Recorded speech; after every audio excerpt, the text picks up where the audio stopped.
Hola, profesor, buenas tardes. Hola, ¿cómo están? ¿Qué tal? ¿Cómo están? Vamos a Buenas ver. tardes, profesor. Buenas tardes.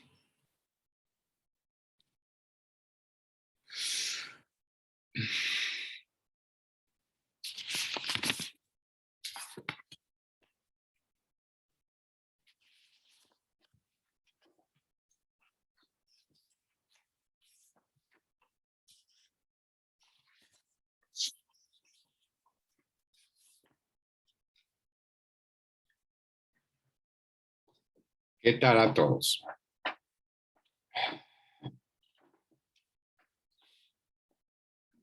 Buenas tardes, María Belén, Yanira, ¿qué tal a todos? Los del chat, los del audio.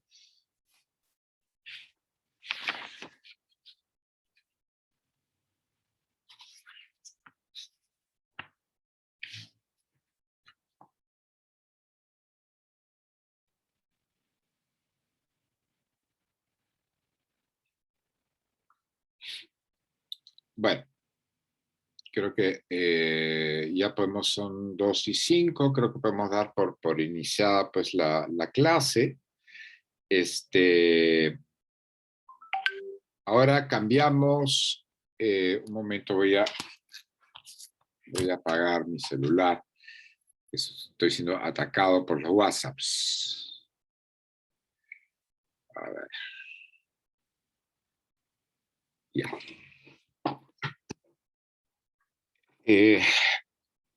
Ahora vamos a empezar con el segundo gran trágico. Unos consideran que es el más grande de los trágicos, pero bueno, estar poniendo notas o evaluando no tiene mucho sentido, pero de hecho Sófocles ha sido tal vez entre los tres grandes trágicos, ¿no?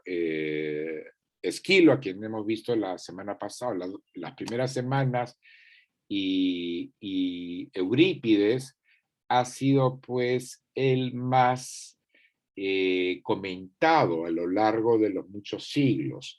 Y justamente esta obra Antígona ha sido comentada mucho desde la filosofía política, ¿no es cierto? Antígona, la obra que vamos a ver ahora, pues representa la gran confrontación entre las leyes del Estado y esas leyes más bien tribales, clánicas, intrafamiliares, ¿no? En donde se busca ese punto intermedio, a veces inhallable, ¿no? Entre qué tanto puede el Estado intervenir o estar por encima de las leyes familiares, ¿no? Antígona también, el personaje de Antígona ha sido una figura muy tratada por su condición, digamos, de mujer, por el amor, digamos, fraterno que pone en cuestionamiento, y esto lo desarrolla muy bien este escritor, no sé, George Steiner, ¿no? Que escribió lo voy a escribir aquí en el chat, un libro que se llama Antígonas, en plural, ¿no? Un libro bastante reconocido. Es un ensayo sobre el cómo la figura de Antígona ha puesto como en cuestionamiento el amor, o ha confrontado el amor fraternal frente al amor erótico, que ha sido el amor más ensalzado en la literatura en general, ¿no? El amor erótico, pero está también este deber, este amor fraterno, el que muestra Antígona por su hermano, aunque también George Steiner por ahí nos propone, porque lo que hace George Steiner es citar a muchos pensadores y nos puede hacer también plantear la alternativa de que el amor ensalzado, digamos, ese amor erótico ensalzado a través de la literatura, esconde en el fondo o subyace ese amor fraterno, donde dos almas gemelas se encuentran. Entonces, Dostoyevsky nos sugiere que no hay un deslinde claro entre ese amor fraterno y ese amor erótico, ¿no es cierto? O sea, Antígona ha dado pues estas reflexiones, ha sido motivo de estas reflexiones, y justamente después de ver la Antígona de Sófocles, vamos a ver la Antígona de Griselda Gambaro, argentina, que recompuso la obra de Sófocles, ¿no? En la Argentina de fines de los 70, principios de los 80, que justamente era la Argentina de la dictadura militar. Entonces también está esta otra Antígona furiosa, ese es el título, digamos, de la obra de Gambaro, que nuevamente vuelve a poner sobre el tapete el tema de la obra de Sófocles de Antígona como una obra que nos invita a reflexionar sobre el poder del Estado y más particularmente sobre la tiranía, ¿no? Y de cómo en la obra de Gambaro se ve esto muy claramente, cómo el pueblo en general es algo cómplice del tirano. Entonces, surgen pues espacios de conflicto, eso ya lo vamos a ver con Gambaro, muy particulares, ¿no? Entonces tenemos Antígona, que ha sido escrita en el año 442 a.C., ha sido escrita antes que esta gran obra, también de Sófocles, que es Edipo Rey, que vamos a ver luego, ¿no? De acá a 2 semanas, no sé. Edipo Rey, como ustedes saben, pues es una pieza que fue clave para el psicoanalista vienés Sigmund Freud, ¿no? Sigmund Freud miraba con lupa, pues, muchos de las piezas trágicas griegas, y en particular miró la de Edipo. Y por eso tenemos también el famoso complejo de Edipo, ¿no? El complejo de Edipo, del cual hablaremos con cierto detalle pues, cuando hablemos de Edipo Rey, ¿no? De Sófocles. Sófocles, también les recuerdo, fue el que presentó, introdujo en el escenario a 3 personajes que interactúan. Edipo, me corrijo, Esquilo tenía 2, Edipo introduce a 3. Y de hecho, Edipo tanto más, uy, ¿qué me pasa? Sófocles, tanto más que Esquilo, va a incorporar mucho del discurso oratorio y de inferencias lógicas en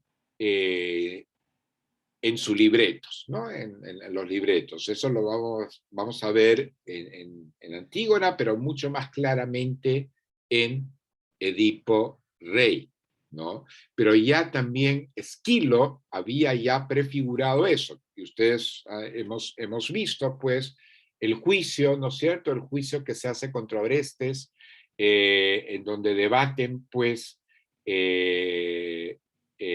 Apolo, ¿no? Apolo contra las erinias. Entonces hay también ya un texto ahí deliberativo, donde se delibera, muy similar a lo que vamos a ver en las obras de Sófocles, ¿no?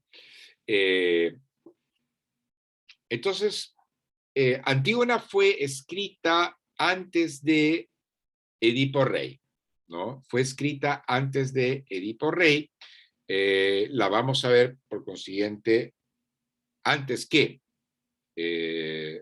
la otra obra, para ir pues un poco en orden cronológico, aunque no, la intención del curso sigue un orden cronológico, pero a veces, obviamente, con la Antígona furiosa de Griselda Gambaro, rompo ese orden cronológico para adelantarme 2500 años y volver a retroceder, ¿no? Pero ahí es una cuestión, es un contraste interesante también el que he hecho ahí. Pero vamos a ver primero la obra de Antígona. Sin embargo, estamos hablando, cuando decimos Antígona, estamos hablando de la hija de Edipo, ¿no? Entonces vamos a hablar un poco de la historia de la hija y después retrocedemos en el tiempo mitológico a la historia del padre, de su padre que era Edipo rey. Para ello vamos a ver, vamos a asomarnos a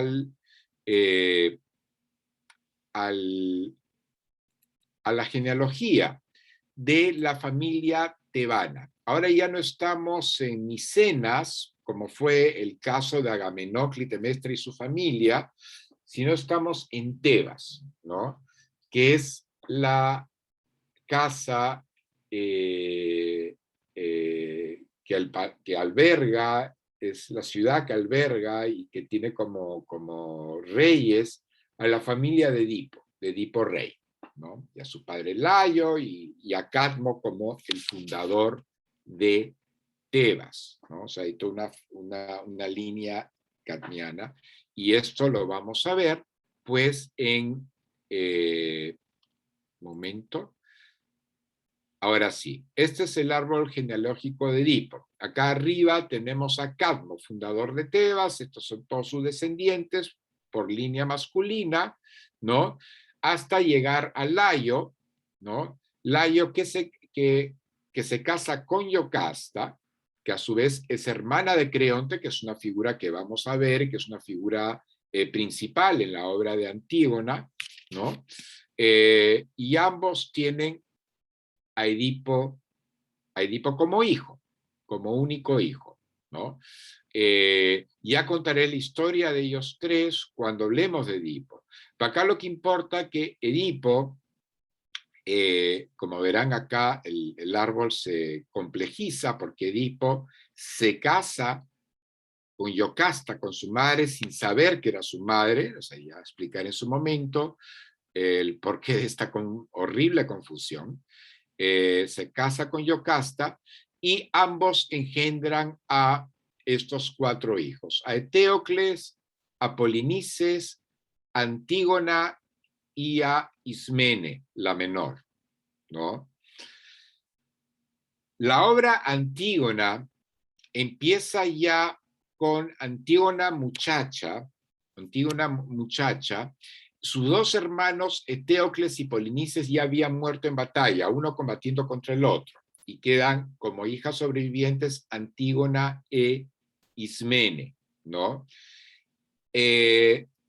Edipo y Yocasta ya murieron, están fuera del escenario, ya fueron, como se diría ahora. Y el Tiranus, ¿no?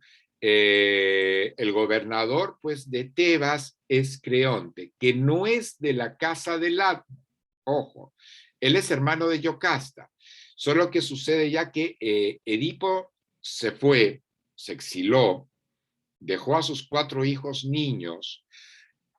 Los 2 hijos varones de Edipo, Eteocles y Polinices, entienden que cuando iban a llegar a la mayoría de edad, iban a alternarse el reino, la gobernación de Tebas, ¿no? Se empieza con Eteocles al año iba a cederle el trono a su hermano, pero Eteocles se aferra al trono, ¿no? Y ahí donde Polinices decide guerrear contra Tebas. Polinices se reúne con otros príncipes, ¿no?, de la región para atacar Tebas. Así que los 2 hermanos se enfrentan cada uno con sus ejércitos y ambos mueren en la contienda, ¿no? Cuando ambos mueren es ahí donde Creonte entra a ocupar este espacio vacío, ¿no? O sea, ya habían muerto Edipo y ya habían muerto sus 2 sucesores, Eteocles y Polinices, y no quedaba otro, pero este vacío de poder que el propio Creonte, que, repito, no era de la casa de Cadmo, y esto es un detalle importante. O sea, él no le correspondía por derecho de sangre estar ahí, pero dadas las circunstancias, tiene que haber un tiranos, ¿no? Ahora paso a explicar este concepto de tiranos. Entonces, mueren los dos. Eteocles es enterrado con honores, como un héroe, porque él defendió Tebas contra Polinices y los otros príncipes que atacaron Tebas. Entonces, Polinices es considerado, al menos por Creonte, como un traidor. Lo que quería hacer Polinices era recuperar la gobernación de un año que se supone le correspondía, pero Eteocles empecinó que no. Y ahí es donde Polinices decide atacar su propia ciudad, ¿no? Entonces Polinices es enterrado, más bien, es visto como un como un traidor, y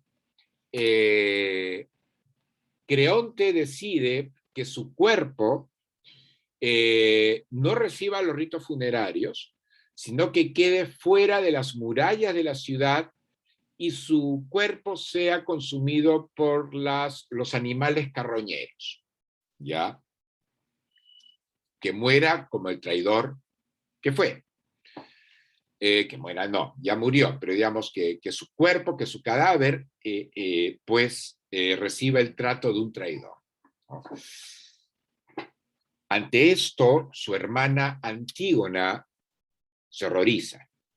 Se horroriza y ella va a querer, pues, rendirle los ritos funerarios a su hermano, ¿no? En contravención de lo que había dispuesto Creonte.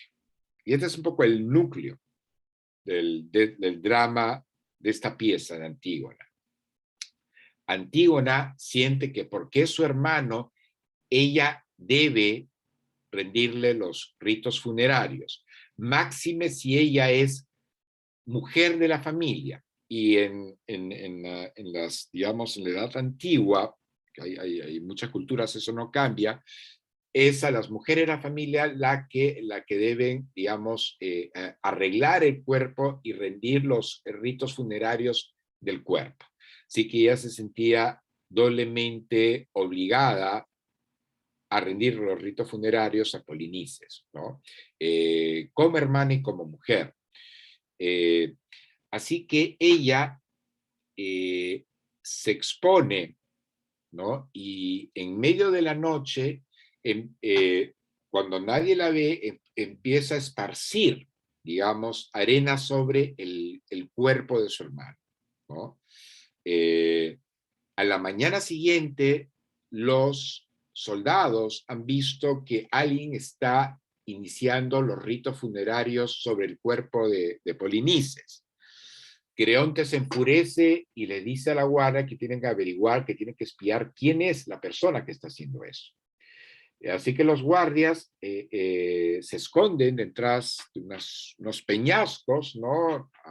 En la altura de una colina, y se ponen a espiar, a ver quién es la persona que está haciendo los ritos funerarios, y Antígona regresa en la mañana para seguir con el ritual, ¿no? Y ahí es descubierta, es capturada y llevada ante Creonte, ¿no es cierto?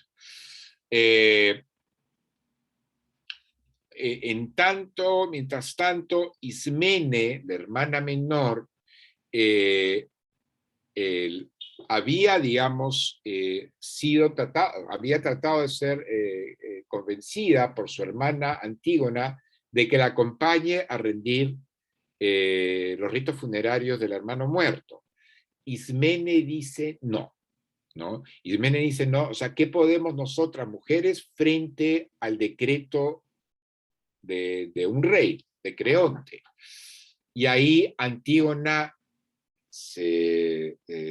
es tremendamente severa con ella y le dice, pues, no merece ser hermana, de nadie, no eres ya mi hermana, yo voy a hacerlo sola. Y efectivamente lo hace sola, es capturada, como he dicho hace unos segundos, y llevada ante Creonte. Y ahí empieza la disputa. También Antígona era prometida de Hemnón, ¿no? Hemnón, que es hijo de Creonte. Creonte tenía un único hijo, Hemnón, ¿no? Que se había, digamos, comprometido con Antígona. Y Hemnón toma la parte de Antígona y le previene a su padre que, por favor, o sea, la perdone. Y que escuche también, eso es importante, es que escuche al pueblo, ¿no? Al pueblo de Tebas, que secretamente estaba a favor de Antígona, pero que sin embargo, ¿no? No quería, no se atrevía, digamos, a alzar la voz en defensa de esta muchacha por temor al tirano, a Creonte, ¿no? Entonces el pueblo callaba, pero por lo bajo apoyaba a Antígona. Y Hemnón se había paseado por las calles de Tebas y escuchaba lo que decía el pueblo. Y Hemnón le decía, el pueblo quiere esto, el pueblo quiere que se entierre también a Polinices y quiere darle el trato que se merece. Una vez más, como pasa en muchas piezas trágicas, la obra empieza con una peste. Hay una peste en Tebas. ¿Y cuál era el origen de la peste? El origen de la peste era que un príncipe no estaba enterrado. Un príncipe había sido depositado en la afuera de la ciudad, insepulto, ¿no? Entonces, la idea del cadáver o sea, la figura del cadáver es una figura sagrada.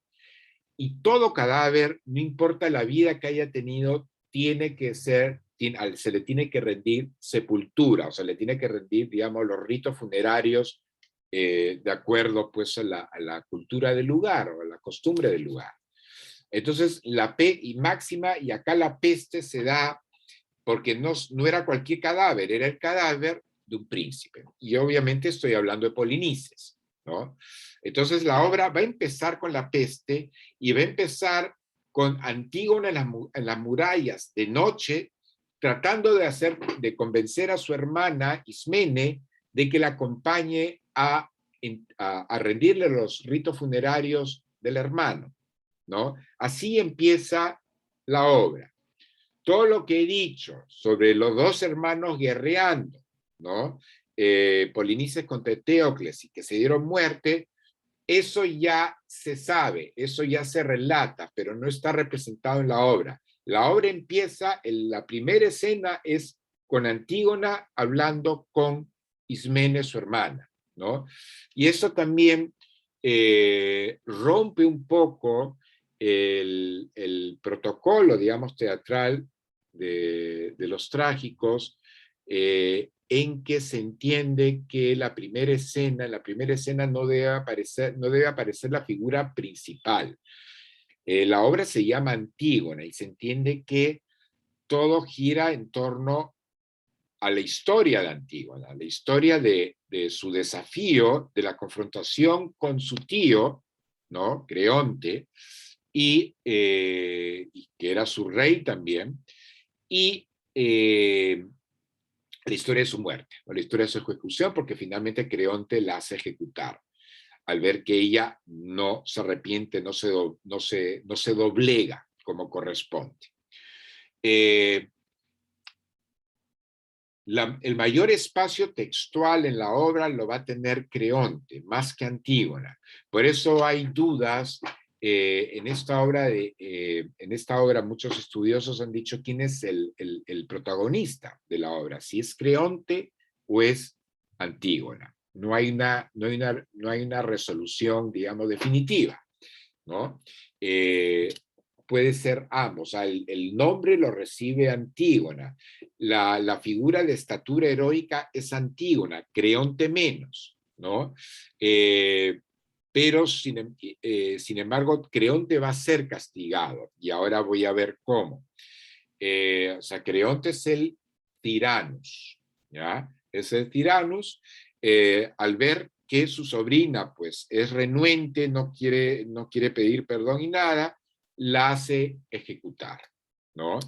Y el método de ejecución es terrible. Él lo que hace es que un grupo de guardias la lleven a una cueva y sellen la cueva con una piedra, ¿no? Se supone que ella va a terminar habitando o estando en un recinto estrecho, completamente a oscuras, ¿no? Prácticamente como una muerte en vida, ¿no? Y va a morir ahí. Y hay un monólogo que vamos a estudiar precioso de Antígona dentro de la cueva. Precioso y terrible, ¿verdad? No basta con decir precioso, pero bien conmovedor, ¿no? Cuando ella es trasladada a la cueva, Hemnón trata de rescatarla, ¿no? Y va a ir a la cueva. Va a llegar un momento que Creonte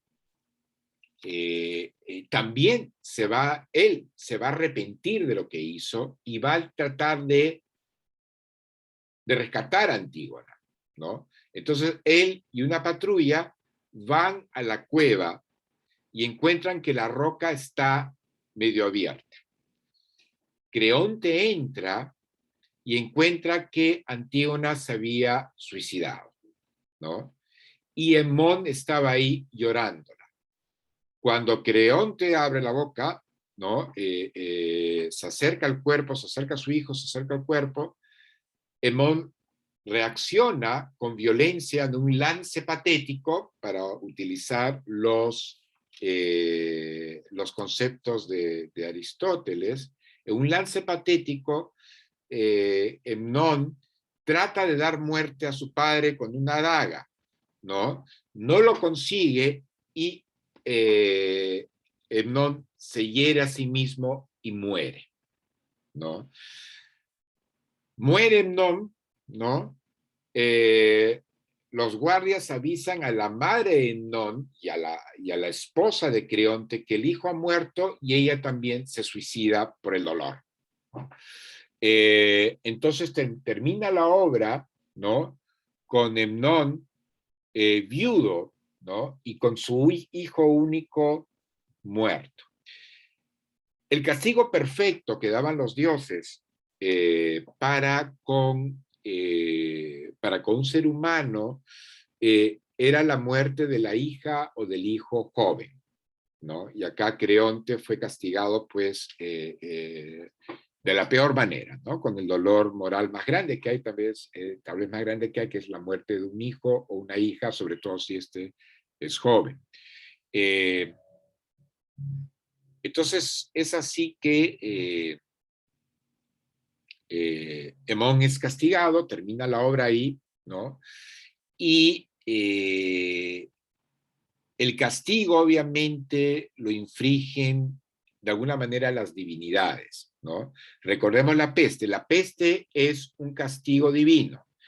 Un dios o una diosa está furioso, está indignado, a veces no se especifica qué dios o qué diosa puede ser, pero la peste era considerado dentro de la mitología clásica o antigua griega como un castigo divino, ¿no? Había, repito, pues un cuerpo insepulto, no se le rinden los honores a este príncipe y la ciudad es castigada con una peste, ¿no? O sea, las transgresiones de un rey, de un gobernador, de una reina, tienen una repercusión más grande, no tienen una repercusión solo sobre sus propias personas, sino tienen una repercusión sobre el pueblo, que el pueblo que es una extensión del rey, ¿ya? Antígona, en el debate que vamos a ver entre ella y su tío, Antígona le recuerda a Creonte de leyes muy antiguas, de leyes clánicas que le obligan a ella a enterrar a su hermana, ¿no? Que son leyes no escritas que preceden a las leyes de la polis. Y también hay otro punto flaco desde el punto de vista, digamos, de la postura de Creonte. El punto flaco es que él por decreto ordenó que a Polinices no se le rindiesen los ritos funerarios, pero era un decreto, o sea, ni siquiera una ley de la polis, era algo que él decretó. Pero a la hora de decretar eso, quiere imponerse sobre estas leyes no escritas, ¿no? Leyes religiosas, divinas, que obligan que todo cadáver sea tratado con dignidad y que todo cadáver, y a que a todo cadáver se le deben rendir los ritos funerarios. Y los ritos funerarios deben ser rendidos por miembros de su propia familia, en especial por las mujeres, ¿no? Y él incumple eso, incurre en hibris, y otra vez tenemos el concepto de hibris, de soberbia, al decir, pues mi decreto vale más, ¿no?, que estas leyes antiguas. Y menos una mujer y una mocosa, una muchacha, me van a decir a mí, el rey, lo que debo hacer, ¿no? Esto ya les hace recordar, seguramente, a un cuerpo que los peruanos hemos tenido entre manos hace una semana, 10 días, y que tuvo una polémica. ¿El cuerpo de quién? De Abimael Guzmán. De Abimael Guzmán. Cuando yo estuve leyendo las noticias de qué hacer con este cuerpo, si se le da a la viuda o no, me acordé de Antígona.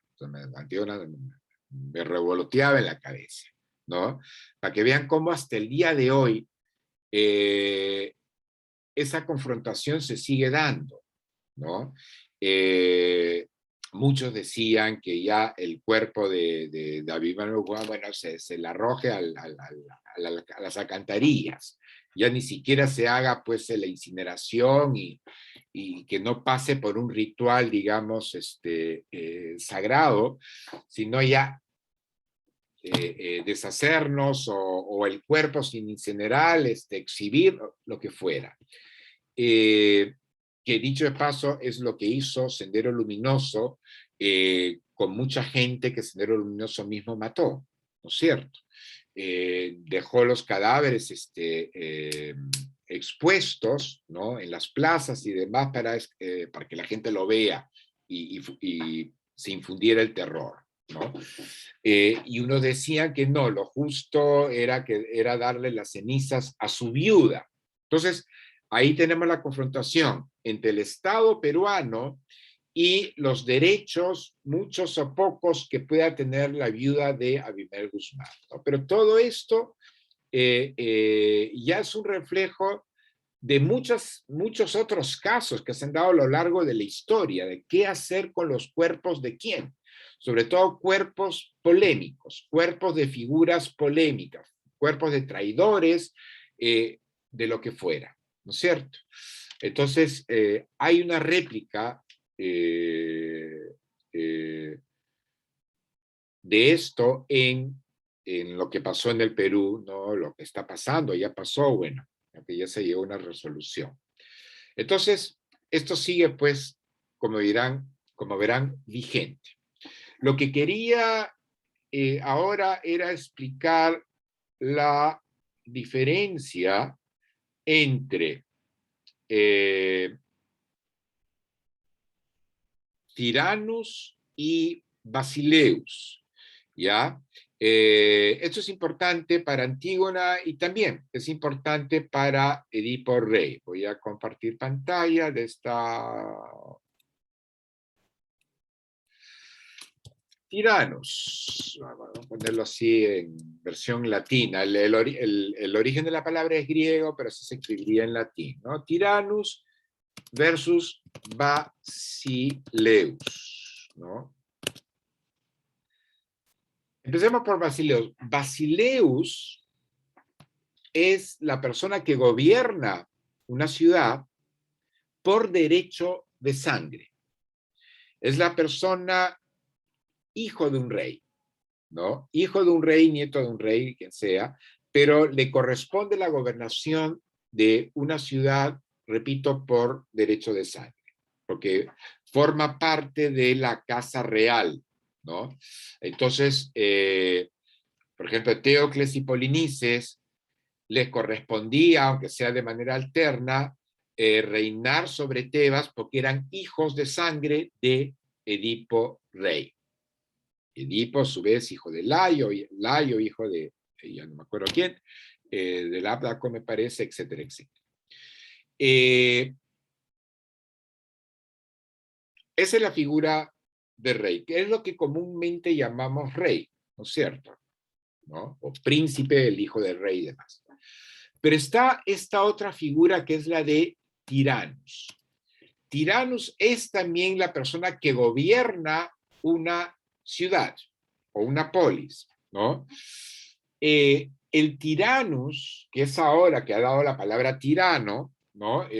Ahora se ve como ahora es una mala palabra, y es una mala palabra ya desde la Edad Media. Desde la Edad Media en adelante, ya Tiranus tenía una connotación negativa. Pero no lo era en en la Grecia clásica, ¿no? En la Grecia del siglo de Pericles, en la Grecia del siglo de Aristóteles, de Sófocles, de Esquilo, etc.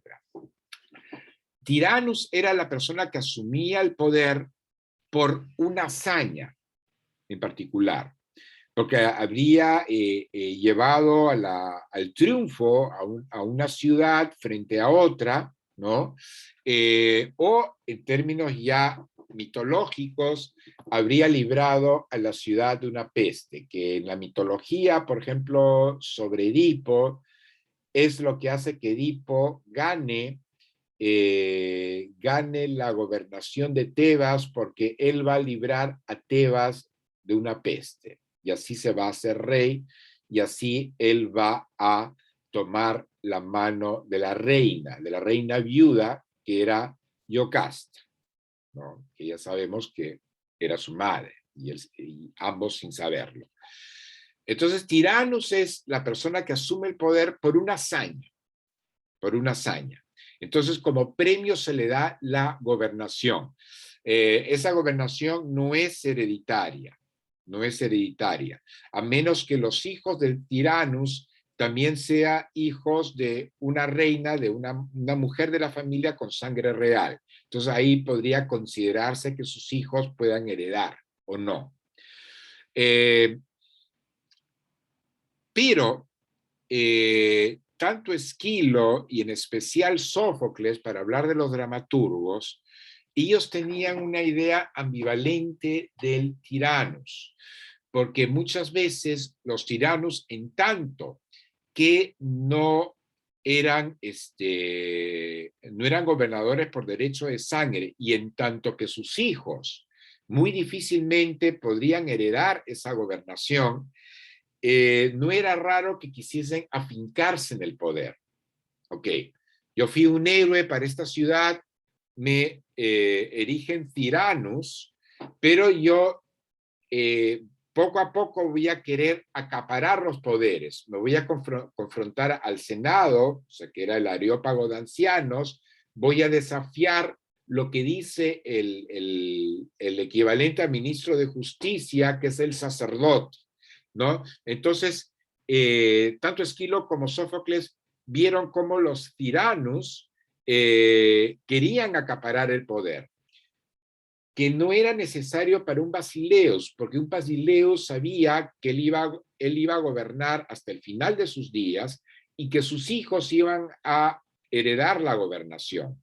Para un Tiranus no, un Tiranus podía terminar su mandato según lo que decidiese el Areópago, podía terminar su mandato antes del fin de su vida biológica, ¿no? Aunque solían durar varios años. Entonces, Tiranus fue pues una figura ambivalente en el mundo griego. Después, como he dicho hace un par de minutos, pasó a ser una mala palabra, ¿no? A lo largo de los siglos, ¿no? No sé si alguien tiene alguna pregunta, alguna duda con respecto a la distinción entre uno y otro. Lo que tenemos a Creonte, volviendo ya a nuestra obra, es un Tyrannus, pero un Tyrannus particular. Él no hizo nada, no hizo nada para ganarse la gobernación. Hubo sencillamente un vacío de poder. Las circunstancias le allanaron el camino, porque había muerto Edipo, habían muerto sus dos hijos, él era esposo, me corrijo, hermano de la reina, hermano de Yocasta, no era de la línea de Cadmo, no era el tebano propiamente, no pertenecía a la casa real tebana. Entonces, pasó a ser, digamos, cuando muere Edipo, él pasa a ser como una especie de rey tutor, hasta que los dos hijos de Edipo crezcan. Cuando crezcan, ya les conté todo lo que pasó, los hijos guerrean, mueren uno con la espada del otro. Entonces ya ante la terminación, digamos, del clan de Edipo, es que él asume el poder. ¿Ya? Entonces, eso es todo, digamos, lo que hay que saber de de la historia de Antígona. Después vamos a ver paso por paso, he escogido ciertos pasajes de la historia donde se va a perfilar un poco los personajes de Creonte, los personajes de Antígona, ¿no? Y el núcleo los núcleos dramáticos pues, de la obra. Vamos a ver los inicios de una versión en YouTube de 1961 con una extraordinaria actriz de teatro que se llamaba Irene Papas, ¿no? Irene Papas, griega. Entonces, ella, Hollywood, pues llega a Grecia y ella va a hacer algunas versiones fílmicas de la obra, de las obras trágicas. Antígona es una de ellas, donde ella misma hace de Antígona, y luego le pasaré, imagino que la siguiente clase, un fragmento de otra obra que es Ifigenia de Eurípides, para contrastar la figura de Ifigenia, la hija de Agamenón, a la que Agamenón sacrifica, y Antígona, ambas muchachas. Recordemos que acá vamos a ver Antígona interpretada por Irene Papas. Irene Papas ya es una actriz acá en esta obra de unos 30, 32 años, pero que eso no los desvíe del hecho que Antígona realmente era una muchacha probablemente de 14 o 15 años a lo sumo, ¿no? Que se enfrenta estoicamente a su tío y opta por la muerte, ¿no? Y ese también, esa fijación por la muerte también va a llamar la atención de muchos filósofos y psicoanalistas, de qué es lo que está pasando realmente con Antígona. Y esa fijación por los muertos, por el hermano muerto. Después en el monólogo que ella haga en la cueva también va a recordar a su madre y a su padre, ¿no es cierto? Que es también un caso que inspira, bueno, reflexiones en términos psicoanalíticas y de pulsiones de muerte también. Entonces vamos a ver en parte vamos a ver esta versión fílmica de Antígona, parte de ella, no vamos a verlo todo obviamente.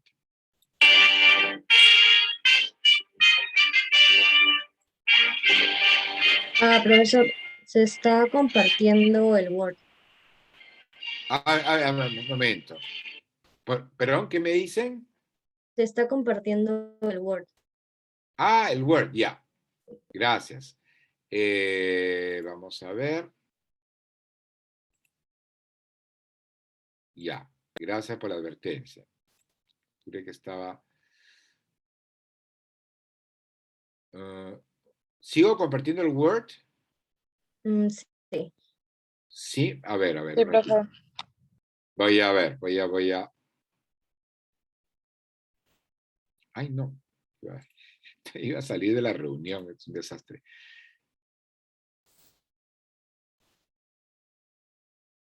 ¿Por qué no? A ver, un ratito. ¿Ahora sí pueden ver o no? Sí, ahora Ahora sí sí, se ve. profe. Genial.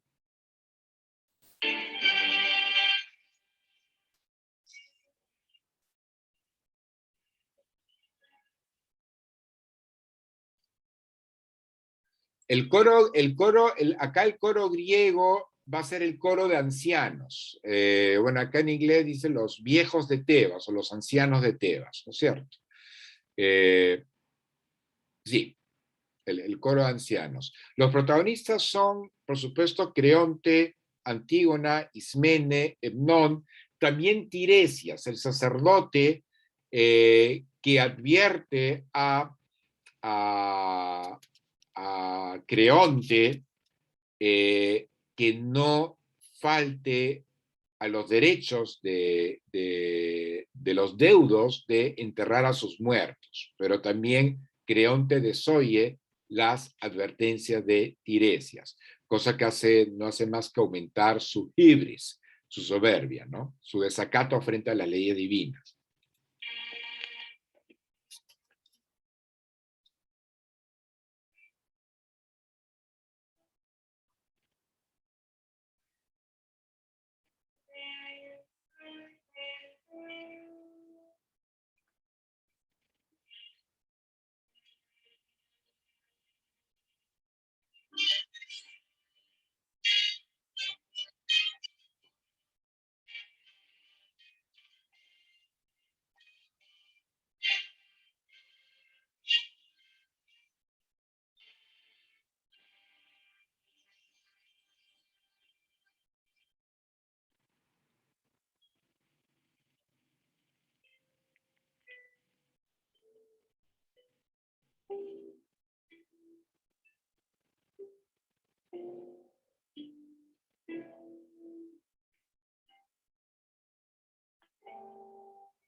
Acá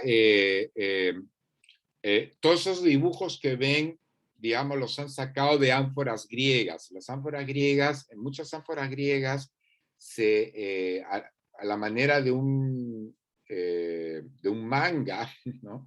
De una historieta, un cómic, se ve la historia, muchas historias del mundo griego. Entonces, sabemos de estas historias o de las costumbres griegas a través de las ánforas.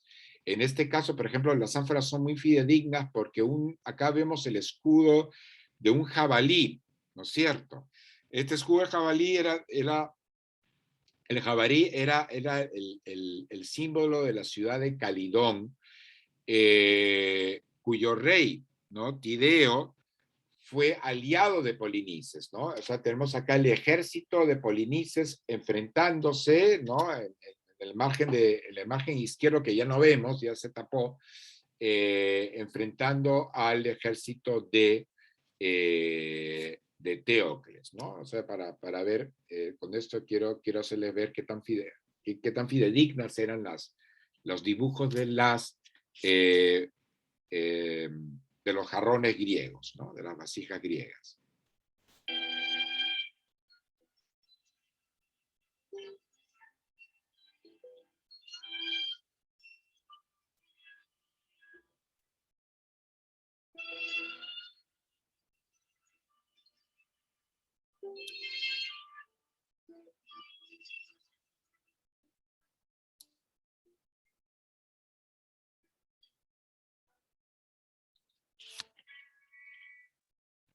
Por si acaso, la obra ya con los siglos ha pasado a llamarse Edipo Rey. En todas las lenguas europeas es Edipo Rey, ¿no? Oedipus Rex, ¿no? Se tradujo al latín, Oedipus Rex. Pero la obra originalmente se llamaba Oedipus Tyrannus. Pero como les dije anteriormente, dada la mala palabra que se había convertido, la acepción negativa que tenía Tyrannus, ya se ha traducido en todas las lenguas como Edipo Rey, pero la versión original era Oedipus Tyrannus. Bueno, verá que estamos con Antígona, pero ahora como se mencionó nuevamente a Creonte como rey de Tebas, me acordé de esa diferencia entre ambos. Acá recordemos que estamos en una versión fílmica, ¿no? Arriba van a encontrar el símbolo, pues, de Tebas, que es esta figura media de león. Es una versión fílmica. En la versión original tenemos en Antígona, ¿no? Tenemos el palacio de Tebas, ¿no? Y todo va a transcurrir al frente de ese palacio, ¿no? O sea, en la primera escena vamos a tener tanto Antígona como Ismene hablando sobre qué hacer. Se sabe que está la peste, ¿no? Puede ser que haya habido algunos soldados que recorrían la parte de la orquesta, la parte inferior del escenario, pero claro, no vamos a tener este despliegue de actores como en la versión fílmica, ¿no? De hecho, en la versión original teatral, pues era mucho más parca.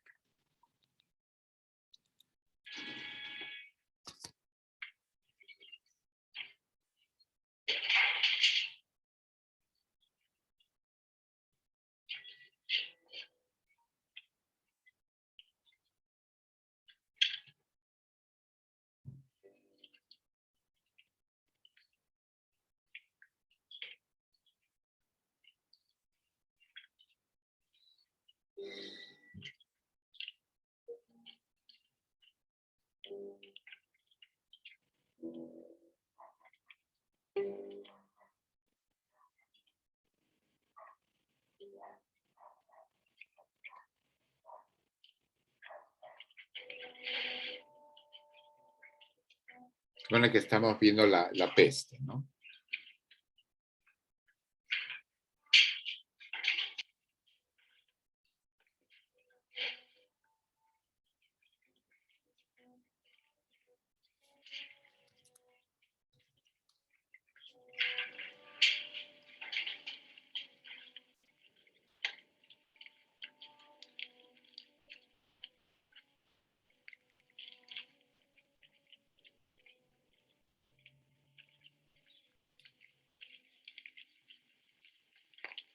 Σημαίνει.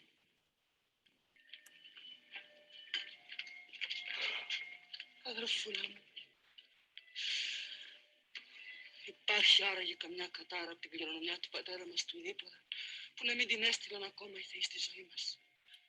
Εκεί δεν είδα πόνο, πίκρα, ντροπή, ατιμία, τίποτα. Την άλυψη από τις δικές σου και από τις δικές μου συμφωνίες. Τώρα τι είναι αυτό πάλι που λένε πως διακήρυξε πριν από λίγο σε όλη την πόλη ο βασιλιάς ο Κρέον. Ξέρεις τίποτα?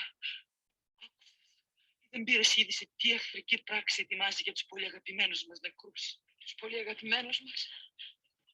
Εγώ τουλάχιστον, Αντιγόνη, δεν άκουσα ούτε καλό ούτε κακό από τη στιγμή που χάσαμε τα δύο τα αδέρφια μας. Που αλλιώς σκοτωθήκανε μέσα σε μια μέρα. Και αυτή τη νύχτα αφού του έφυγε και χάθηκε ο στρατός του Άργους. Δεν ξέρω τίποτα για να χαρώ ή να λυπηθώ παραπάνω. Καλά το ήξερα. Γι' αυτό σε φώναξα έξω από τις πύλες για να μ' ακούσεις μόνον εσύ. Μα τι τρέχει? Φαίνεσαι αναστατωμένη για αυτό που θέλεις να μου πεις. Δεν το έμαθες πως...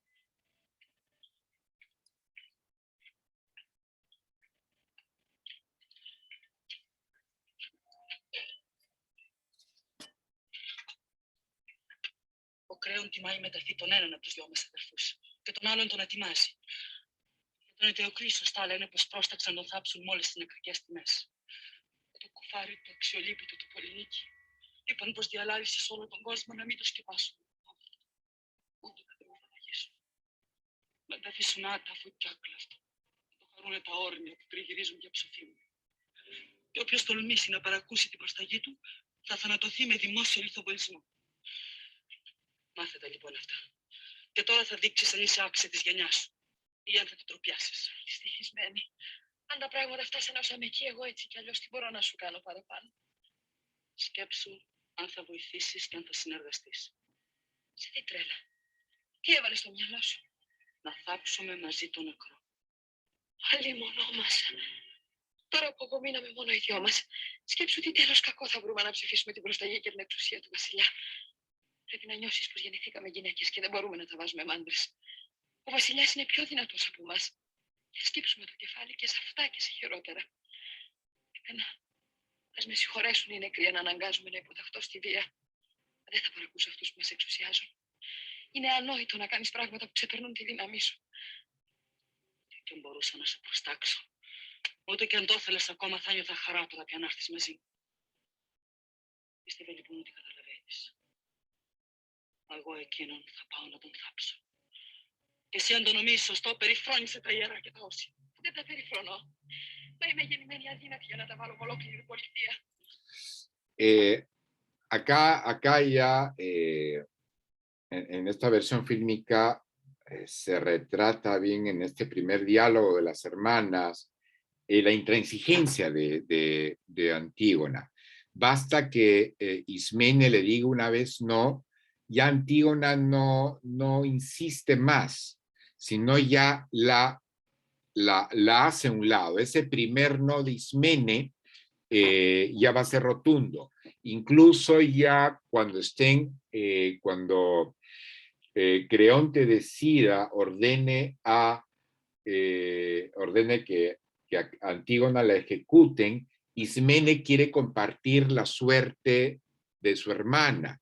Si matan a mi hermana, pues mátenme a mí también. Y ahí Antígona le dice, tú no mereces morir. O sea, tú no mereces morir conmigo, moriré yo sola. Tú no ayudaste a enterrar a tu hermano, estás fuera, ¿no es cierto? Entonces, hay una Antígona tremendamente severa, tremendamente, casi sobrehumanamente severa, con la debilidad muy humana de Ismene, ¿no? Αυτά είναι προφάσεις. Αλλήμονό σου, δυστυχισμένη, τρέμω για σένα, ναι. Μην νοιάζεσαι για μένα, ναι. Τη δική σου ζωή κοίταξε να εξασφαλίσεις.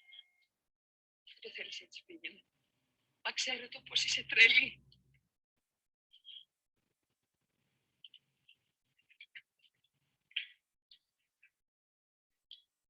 Μα αληθινή αδελφή για τον αδελφό σου. Ya está. Esa es la parte que quería pues compartir con ustedes de las dos hermanas en la muralla. Ahora, un momento.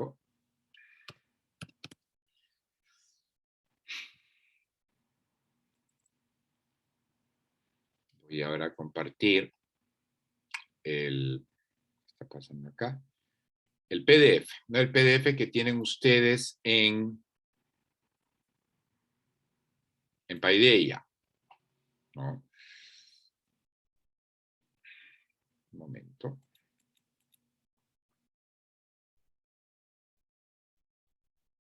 Voy a...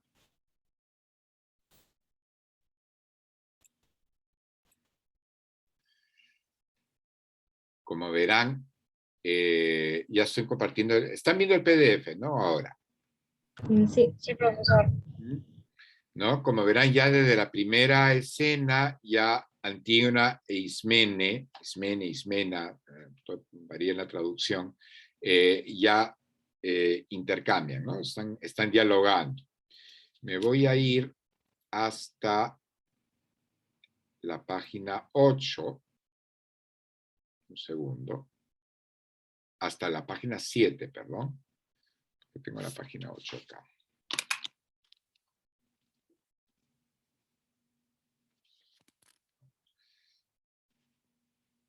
Donde Creonte habla aquí, ¿no? Creonte va a hablar con el coro de... Creonte está hablando acá con el coro de ancianos. Y voy a leer esta parte, ¿no? Ancianos, ancianos, los dioses, después de haber agotado rudamente con la tempestad la ciudad, se refiere a la guerra, la han devuelto al fin a la calma. A vosotros solos, de entre todos los ciudadanos, os han convocado aquí mis mensajeros, porque me es conocida vuestra constante y respetuosa sumisión al trono de Layo. Layo, recordemos que es el padre de Edipo, y vuestra devoción a Edipo mientras rigió la ciudad, así como cuando ya muerto os conservaseis fieles con constancia a sus hijos, a los hijos de Edipo, ¿no? Polinices y Eteocles. Ahora, cuando estos, por doble fatalidad, han muerto el mismo día, al herir y ser heridos con sus propias fratricidas manos, quedo yo, de ahora en adelante, por ser el pariente más cercano de los muertos, dueño del poder y del trono de Tebas, ¿no? Aquí lo que hace ya es Creonte, frente al Consejo de Ancianos, es justificar, ¿no? Su posición de poder, ¿no? De poder, perdón. Voy a adelantarme ahora. Esta es la primera intervención de Creonte frente al coro de ancianos, ¿no? Profesor, una pregunta. Sí. Así, aunque las hijas de Edipo se casaran, ¿no podrían tomar el trono igual? Bueno, no, una mujer no podía reinar, si a eso te refieres. Justamente sí, cualquier hijo de tanto Ismene como Antígona podrían reinar, ¿no? De acuerdo también al estatus social del esposo. Es más, justamente Creonte ya tenía previsto eso. Recuerden que el hijo de Creonte, Hemnón, ¿no? Es prometido de Antígona. Entonces, si ellos hubieran desposado, si los hijos de ambos, ¿no? Ella que pertenecía a la casa de Cadmio y él que también era de sangre real, pero no era de la casa de Cadmio, podían eventualmente los hijos, el primogénito podría reinar sobre Tebas, sí. Eso podría darse. Ya hay algunas partes que se me pierden, honestamente, pero el que tendría que dar la luz verde para esto era el sacerdote, que era una especie de tribuno de justicia, digamos, en que le permita efectivamente hacer reinar a la descendencia de Antígona o Ismene, ¿no? Pero de hecho era factible porque, repito, Hemnón estaba comprometido con Antígona, o sea, había posibilidades para Creonte que su descendencia, o sea, su descendencia pueda, digamos, ser reyes de Tebas. Por eso era importante que su hijo se casara con una miembro de la familia de Edipo, que era Antígona, ¿no? O sea, sí era posible. ¿Ya? Ok, gracias. No hay de qué. A ver, vamos a...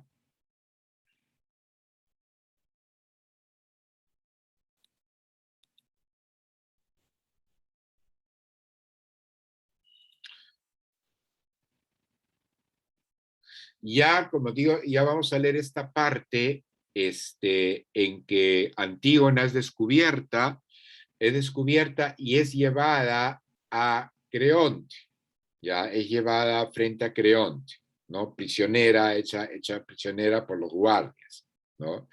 Y aquí empieza pues la primera confrontación. Creonte le dice, dirigiéndose a Antígona, ¿conocías prohibición que yo había promulgado? Contesta claramente. La conocía, responde ese. ¿Podía ignorarla? Fue públicamente proclamada. O sea, acá lo desafía, o sea, se muestra, unos dirían arrogante, otros dirían extraordinariamente valiente. O sea, ¿cómo no podía saberlo si estaba proclamado? O sea, ya ella ni siquiera pretende defenderse. Podría haber fingido que no sabía de ese decreto, pero ni siquiera finge eso. Él le dice, claro que lo sabía, estaba proclamado por toda la ciudad. ¿Y has osado a pesar de ello desobedecer mis órdenes? Sí, le responde, porque no es Zeus quien ha promulgado para mí esta prohibición, ni tampoco Nike, compañera de los dioses subterráneos, que ha promulgado semejantes leyes a los hombres. Y he creído que tus decretos, como mortal que eres, pueden tener primacía sobre las leyes no escritas, inmutables de los dioses. No son de hoy ni ayer esas leyes. Existen desde siempre y nadie sabe a qué tiempos se remontan. No tenía, pues, por qué yo, que no temo la voluntad de ningún hombre, temer que los dioses me castigasen por haber infringido tus órdenes, ¿no? Sabía muy bien, aún antes de tu decreto, que tenía que morir, ¿no? ¿Y cómo ignorarlo? Pero si debo morir antes de tiempo, declaro que a mis ojos esto tiene una ventaja. Ay, perdón. No sé, ¿qué he hecho acá? Ya. Que a mis ojos tiene una ventaja, perdón. ¿Quién es el que, teniendo que vive como yo en medio de innumerables angustias, no considera más ventajoso morir? Por tanto, la suerte que me espera y tú me reservas no me causa ninguna pena. En cambio, hubiera sido inmenso mi pesar si hubiese tolerado que el cuerpo del hijo de mi madre, después de su muerte, quedase sin sepultura. Lo demás me es indiferente. Si, a pesar de todo, te parece que he obrado como una insensata, bueno será que sepas que es quizás un loco quien me trata de loca. O sea, ya esta primera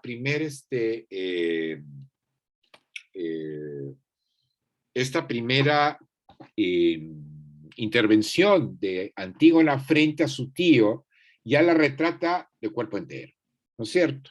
Ella habla de leyes antiguas, ella habla de dioses subterráneos.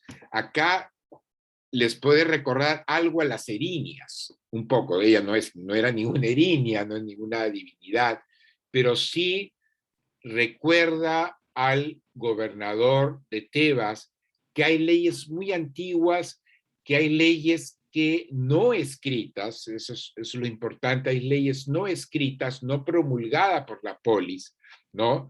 Que también tienen que ser respetadas y que están por encima de las leyes de la polis y máxime están por encima de los decretos que pueda hacer algún rey mortal, ¿no? Algunas leyes de la polis, como la ley del matrimonio, que eso lo hemos visto cuando hemos visto las Euménides, ¿no? Las leyes, por ejemplo, el sacramento del matrimonio es un sacramento relativamente nuevo en Grecia, ¿no? Y esos sacramentos se dieron en base a la voluntad de reyes olímpicos, en este caso de Zeus y Hera, ¿no? Que fueron los inspiradores, digamos, del sacramento matrimonial. O sea, la polis instituyó el matrimonio en base a estos dioses olímpicos, pero acá Antígona habla de dioses mucho más antiguos que la de los dioses olímpicos, ¿no? Que la de Zeus, Hera, Apolo, Afrodita, Atenea, y etcétera, ¿no? Y esto es importante también, o sea, hay un recordatorio de de dioses y leyes mucho más antiguas, que no han acompañado, pues, mucho más antiguas que las polis y mucho más antiguas que la de los dioses olímpicos, ¿no? Que acompañan a la polis. ¿Ya? A ver.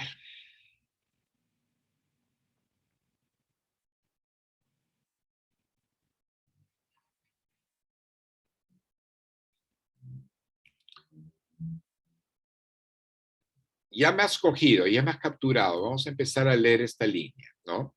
¿Quieres algo más? ¿Quieres algo más que matarme? Nada más. Teniendo tu vida, tengo todo lo que quiero. Ay, por Dios. Perdón. Caramba. Ya. Antígona, acá habla Antígona, estoy acá.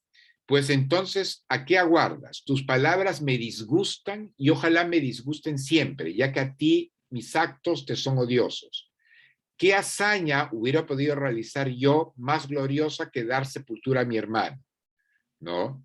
Y acá señala el coro, todos los que me están escuchando me colmarían de elogios si el miedo no encadenase sus lenguas, pero los tiranos cuentan entre sus ventajas la de poder hacer y decir lo que quieren. Aquí habla Sófocles criticando un poco, cuestionando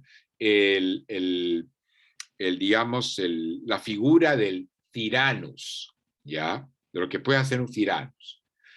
Creonte, tú eres la única entre los cadmeos que ve las cosas así. Ellos lo ven como yo, pero ante ti sellan sus labios. Acá Antígona también se da cuenta que el coro de ancianos no la defiende por miedo al tiranus, ¿no?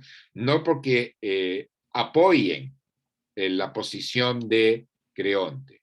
Y tú, ¿cómo no enrojeces de vergüenza de disentir de ellos? No hay motivo para enrojecer por honrar a los que salieron del mismo seno.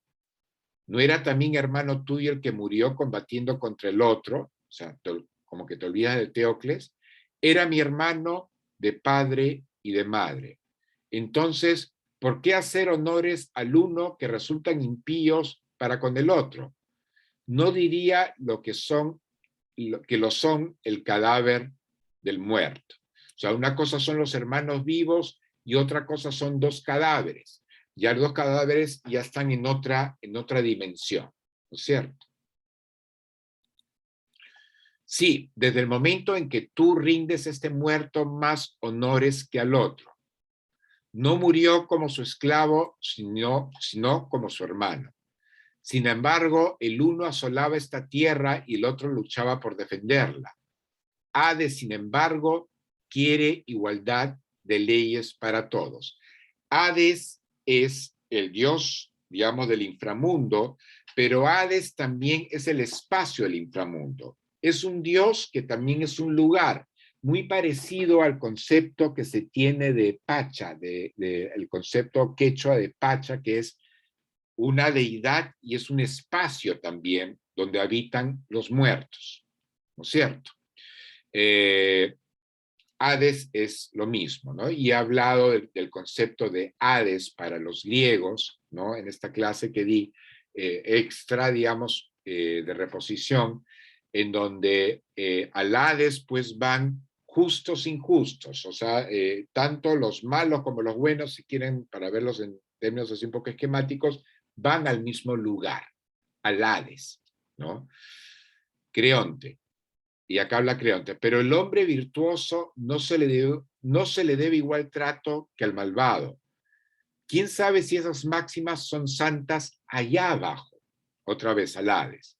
No, nunca un enemigo mío será mi amigo después de muerto. Y acá Antígona dice una frase muy comentada. No he nacido para compartir el odio, sino el amor. Hay un concepto que es tremendamente importante para el mundo antiguo, ¿no? Que seguramente se dan en otras culturas que no solamente en las griegas. Y es el concepto de sínfile, ¿no? Voy a compartir pantalla brevemente con el Word. El concepto de sínfile. Ay, perdón. El concepto de sínfile es un concepto en que digamos que sanciona un acuerdo tácito en una comunidad. Una comunidad, cualquier comunidad, y no solo a la griega, es una comunidad porque ama digamos, una persona ama lo que mi comunidad ama, pero también una persona odia lo que mi comunidad odia. Tenemos que compartir tanto el amor como el odio al enemigo. Si alguien de mi comunidad no comparte el odio a mi enemigo, no es de mi comunidad. ¿Cuándo? ¿No? Cuando Antígona dice, y vuelvo acá, cuando dice, he nacido para compartir el odio, no he nacido para compartir el odio, sino el amor, ¿no? Aquí ella está rompiendo ese trato comunitario, ¿no? Porque no basta para compartir el amor, sino también es importante para una comunidad, y sé que esto suena muy atávico, muy tribal, ahora generaría resquemor en sociedades contemporáneas, también tengo que compartir el odio en común. Este compartir amor y odio, por lo mismo, se da con mucha más facilidad en sociedades de números más pequeños, pero es más complejo, es mucho más difícil que esto se dé en sociedades ya nacionales como las que vivimos hace 300, 400 años, cuando se habla de decenas de millones de seres humanos, ¿no? Cuando en la India, pues hay no sé cuántas personas son en la India, 1.100 millones de seres humanos, uno no va a creer que todos los indios pues amen y odien las mismas cosas, ¿no? Hay una multiplicidad de culturas y de etnias dentro de la India, dentro de China, dentro de los Estados Unidos, incluso dentro del Perú, que somos 30 millones, que es también bastante personas, ¿no? Hay una multiplicidad de culturas y de odios y amores no necesariamente compartidos. Esto en el mundo antiguo se podía dar con mayor facilidad. Entonces acá esta frase de Antígona era bastante subversiva, más de lo que se puede suponer ahora. Ya que tienes que amar, baja pues bajo tierra a amar a los que ya están ahí. En cuanto a mí, mientras viva, jamás una mujer me mandará. Se ve llegar a Ismena entre los esclavos, entre dos esclavos. Caramba. Corifeo habla, ¿no? El corifeo, recordemos que es parte del coro, es la voz principal o el portavoz del coro. Y el corifeo no habla en canto, no habla con letanías, sino habla, ¿no? Tiene un libreto. Pero he aquí que en el umbral del palacio está Ismena, dejando correr lágrimas de amor por su hermana. Una nube de dolor que pesa sobre sus ojos ensombrece su rostro enrojecido y baña en llanto sus lindas mejillas, ¿no? Y acá entra el diálogo entre las dos hermanas. Creonte, oh tú, que como una víbora arrastrándose cautelosamente en mi hogar, bebías, sin yo saberlo, mi sangre en la sombra, ¿no? Y acá ya está acusando a Ismene también, asumiendo que Ismene también había formado parte del ritual funerario. No sabía yo que criaba dos criminales dispuestas a derribar mi trono. Esta frase es típica, la vamos a encontrar repetidas veces en las tragedias griegas, donde el Tyrannus, la versión negativa del Tyrannus, es creer que lo quieren derrocar por todos lados. Cualquier crítica que reciba el Tyrannus el tirano lo asume como una intención de derrocarlo, ¿no? Y acá Creonte llega a la posición un poco delirante, que cree que sus dos sobrinas están conspirando contra él para derrocarlo, ¿no? Porque no dispuestas a derribar mi trono. Vamos, habla. ¿Vas a confesar tú también haber participado en los funerales o vas a jurar que no sabías nada? Sí, dice Ismena, soy culpable si mi hermana me lo permite, cómplice soy suya y comparto también su pena. O sea, acá Ismena quiere treparse, digamos, al coche de Antígona. Antígona vivamente, pero la justicia no lo permitirá, puesto que has rehusado seguirme y yo no te he asociado a mis actos. Pero en la desgracia en que te hallas, no me avergüenza asociarme al peligro que corres. Hades y los dioses infernales saben quiénes son los responsables. Quien me ama solo de palabra no es amiga mía. Acá Ismena le dice, hermana mía, no me juzgues indigna de morir contigo y de haber honrado al difunto. ¿No? Guárdate unirte a mi muerte y de atribuirte lo que no has hecho. Bastará que muera yo.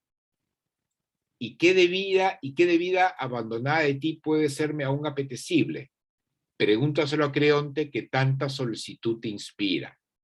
¿Por qué quieres afligirme así sin provecho alguno para ti? Si te mortifico, ciertamente no es sin dolor. ¿No puedo al menos ahora pedirte algún favor? Salva tu vida, no te envidio al conservarla. Malaya mi desgracia, no podría yo compartir tu muerte. Tú has preferido vivir, yo en cambio he escogido morir. Pero al menos te he dicho lo que tenía que decirte. Sí, a uno les parecerán sensatas tus palabras, a otros las mías. Sin embargo, la falta es común a ambas. Tranquilízate. Tú vives, pero mi alma está muerta desde hace tiempo, ya no es capaz de ser útil más que a los muertos. Esta frase también expone la interioridad de Antígona, de una fijación por la muerte que parece ser incluso previa a al decreto de Creonte, ¿no? Unos pueden hablar de una naturaleza suicida o una naturaleza fuertemente depresiva, ¿no?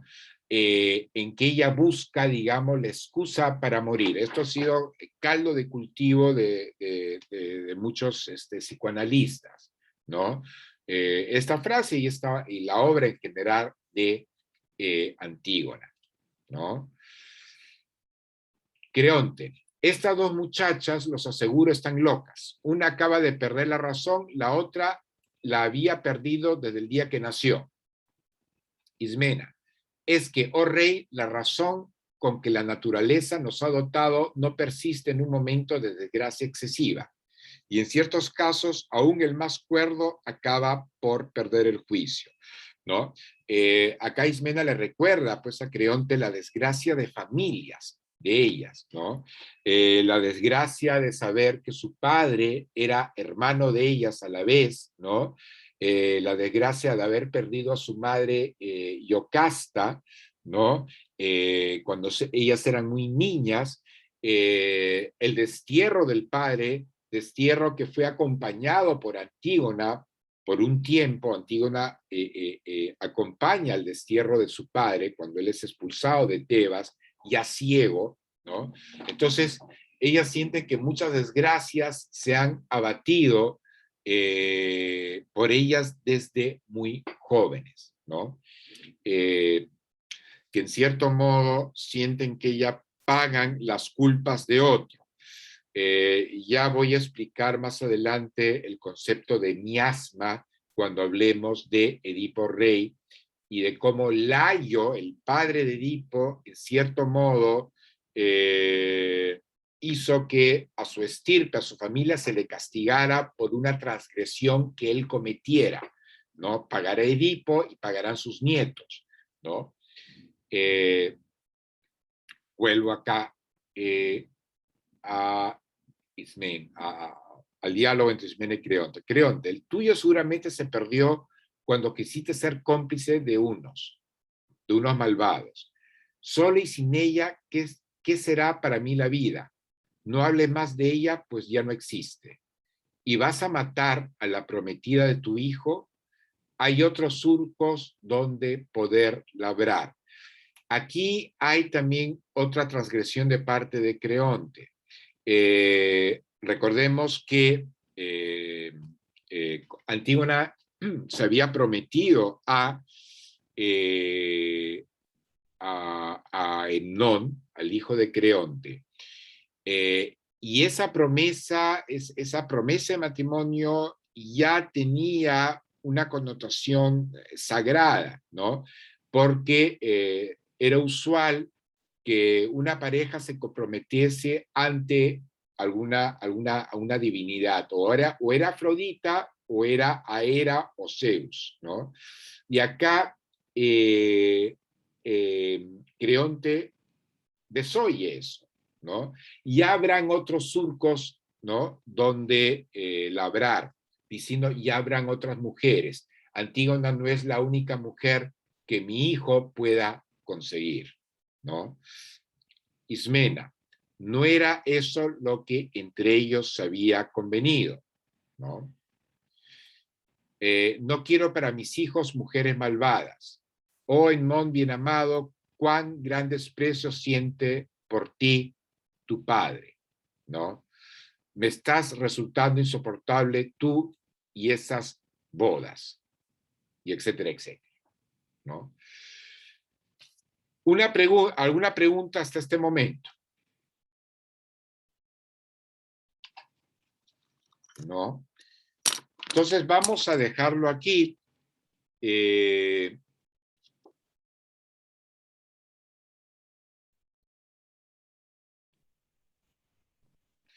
ya vamos a continuar. Profe, yo tengo una pregunta. Sí. ¿En qué momento se enteran de que sus padres eran hermanos? Eran madre e hijo. No, madre e hijo. ¿En qué momento se enteran Sí, que...? rico confuso frasearlo. No, en el momento, bueno, esto lo vamos a ver cuando veamos Edipo Rey, ¿no?